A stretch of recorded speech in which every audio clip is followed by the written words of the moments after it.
Vendredi 13 juillet, bonjour à toutes et à tous et bienvenue dans cette nouvelle édition du journal de la rédaction L'actualité régionale en images en 8 minutes, avec tout d'abord bien sûr vos prévisions météo pour la fin de semaine et globalement un temps chaud et ensoleillé.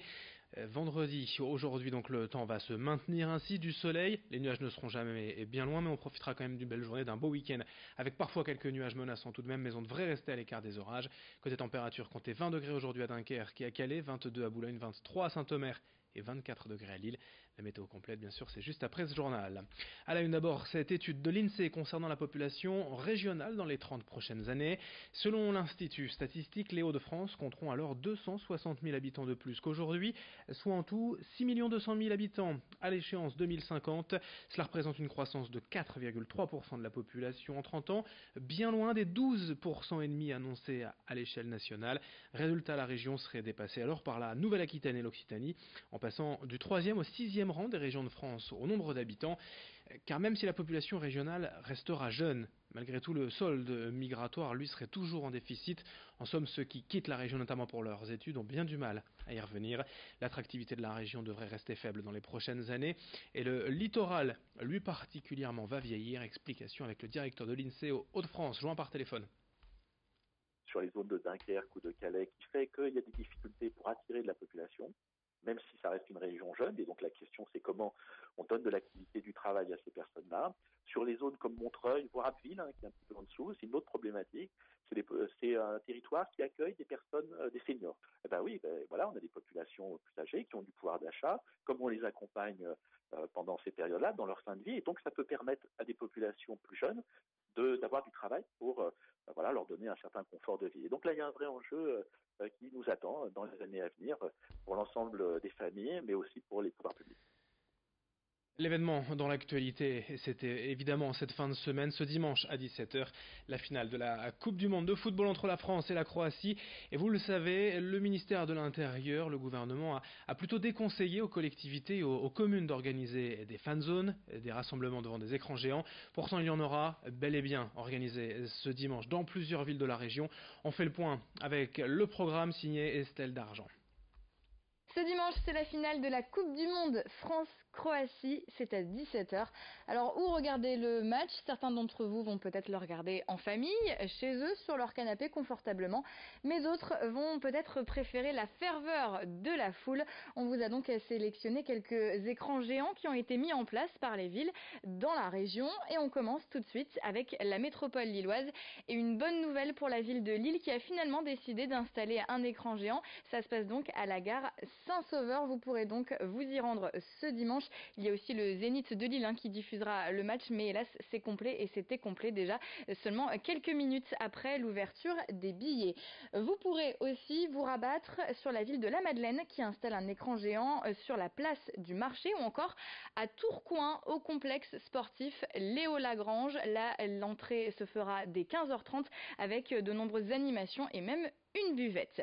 On passe maintenant aux écrans géants du côté du littoral avec Dunkerque qui en installe un sur la place Jean Bart. Il y en aura un aussi à Gravelines. D'autres villes ont décidé d'installer des écrans géants, mais en intérieur. C'est le cas du Touquet. Le match sera diffusé dans le stade de foot.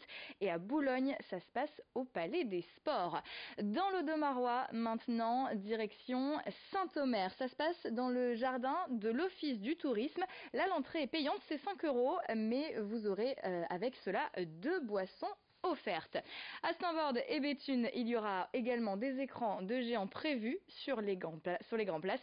Et on termine avec la petite dernière, la ville de Lens, qui vient d'annoncer que ça y est, elle avait reçu l'autorisation de la préfecture pour installer un écran géant. Ce sera sur le parvis de l'hôtel de ville. Quel que soit donc votre choix pour ce dimanche, on vous conseille d'arriver dans les lieux assez tôt et d'éviter de prendre trop de choses avec vous car les sacs seront fouillés. On vous souhaite un excellent match et allez les Bleus! Bien sûr, allez la France, dimanche 17h, France-Croatie. Tout autre chose à présent, peut-être avez-vous rêvé de prendre la belle photo emblématique sur la côte d'Opale pour ramener chez vous en souvenir. Eh bien, depuis peu, le parcours itinérant photographique Photospot permet de prendre assurément les plus beaux paysages de la Terre des Deux Caps, classés Grand Site de France. Le projet, en fait, c'est l'implantation de 8 points spots de photographes. Pour cela, un support, vous le voyez, a été conçu pour accueillir tout type d'appareil photo, téléphone, tablette, bridge ou réflexe. Ce dispositif permet de cadrer une photo réussie à tous les coups, de Wimereux à 800, le Cap Blanc-Nez, le Cap Griné au Dingan, Tardingan. Il y a ainsi 8 spots prévus et vous avez la possibilité de partager votre photo réussie à l'adresse contact site des deux cap@pasdecalais.fr. Explication au micro de Louis Caillé. Je crois qu'on le doit aussi à Eric Dezenouois qui a fait un travail remarquable. Eric Dezenouois, il ne faut plus le présenter maintenant, puisque vous savez que les plus beaux clichés de la Côte d'Opale sont de l'œuvre souvent d'Eric Dezenouois. Et c'est donc lui qui nous a permis effectivement de repérer les plus beaux sites, les plus beaux points de prise de vue qui vont permettre effectivement d'avoir ces superbes clichés que vous voyez là. Vous y voyez ici le Cap Blanc-Nez, c'est-à-dire vraiment le site remarquable, je veux dire, que nous voyons aussi, nous d'ici, mais qu'on voit aussi lorsqu'on traverse naturellement le détroit. C'est un des plus grands sites, je veux dire, au monde, des plus vus, en tout cas des plus regardés. Mais encore une fois, c'est un élément très fort d'attractivité de notre département. Il suffit de regarder toutes celles et ceux qui sont intéressés, encore une fois, par cette démarche, qui est une démarche très valorisante en termes d'image pour le département du Pas-de-Calais. Et puis on va terminer en musique, car en ce 13 juillet, à la veille des festivités, du 14 juillet et du défilé militaire Boulevard de la Liberté comme chaque année à Lille, il n'y a pas qu'à Paris qu'on défile. Nous vous proposons un extrait de la musique de l'infanterie de Lille qui proposera demain lors du défilé quelques morceaux de musique, non pas traditionnels, mais plus modernes, un peu disco même parfois, un petit extrait de cette fanfare militaire qui défilera demain à Lille, un extrait signé Xavier Silly.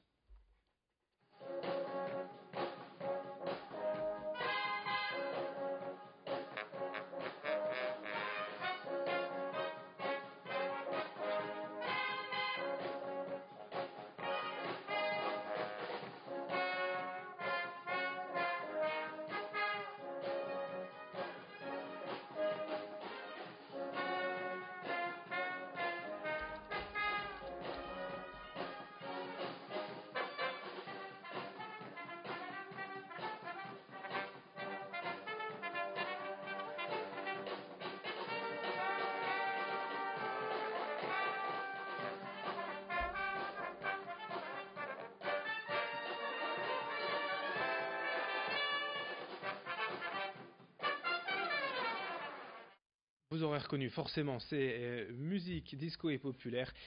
Place donc au défilé en ce samedi 14 juillet à Lille, boulevard de la Liberté.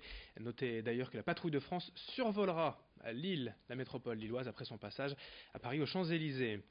Fin de cette édition, merci à vous de l'avoir suivi. Dans un instant, d'autres infos, d'autres images à suivre. Merci de votre fidélité.